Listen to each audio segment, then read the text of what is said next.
என்னன்னு பார்க்கலாம். அதுக்கு வந்து நான் இந்த சாரி தான் எடுத்திருக்கேன். நிறைய பேருக்கு வந்து சாரி வந்து நீங்க பிகினர்ஸா இருக்கீங்கன்னா, அத ஃபோல்ட் பண்ணி பெர்ஃபெக்ட்டா எப்படி ஃபோல்ட் பண்ணி பீரோல வைக்கிறதுன்னு தெரியாது. ஸோ அதனாலே பீரோல வந்து புடவை அப்படியே கச்சா முச்சான்னு வச்சிருப்போம். அதனால சாரியும் வந்து பார்த்தீங்கன்னா, உங்களுக்கு டேமேஜ் ஆகும். அத நீட்டா வந்து உங்களுக்கு ஸ்பேஸ் சேவிங்கா ஆர்கனைஸ் பண்ணி வைக்கணும்னா, இந்த டிப்ப ஃபாலோ பண்ணிக்கோங்க. அதுக்கு வந்து நான் இங்க தோசை எல்லாம் நம்ம யூஸ் பண்றதுக்கு வச்சிருப்போம் இல்லையா? கரண்டி, அந்த தோசை கரண்டி தான் எடுத்திருக்கேன். அத வந்து இந்த மாதிரி நான் வீடியோல காட்டும்போது உங்களுக்கு கிளியரா புரியும். அதாவது உங்க சாரியோட கார்னர்ல இந்த மாதிரி வச்சுட்டு 2 சைடும் இந்த மாதிரி வச்சுக்கோங்க. வச்சுட்டு நீங்க புடிச்சு ஃபோல்ட் பண்ணும்போது உங்களுக்கு ஈவனான ஷேப்பாவும் வரும். அதே சமயத்துல ஈஸியா வந்து நீங்க இந்த சாரிய ஃபோல்ட் பண்ணி எடுத்துறலாம்.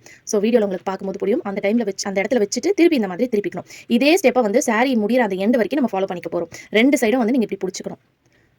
பாருங்க. ஸோ இந்த மாதிரி வச்சு ஃபோல்ட் பண்ணிட்டே வரணும்.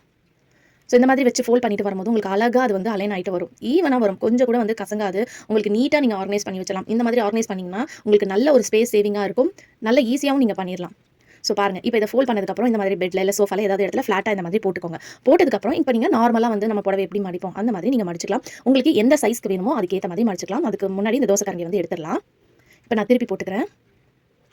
இப்போ நான் திருப்பி போட்டதுக்கப்புறம் இந்த ரைட் சைட்லேருந்து ஒரு ஃபோல்டு கொடுத்துக்கிறேன். லெஃப்ட் சைட்லேருந்து ஒரு ஃபோல்டு கொடுத்துக்கிறேன். அதுக்கப்புறம் இங்கே திருப்பி ஒரு ஃபோல்டு கொடுத்துட்டு இதை மொத்தமாக சேர்த்து ஒரு ஃபோல்டு போட்டுக்கிறேன்.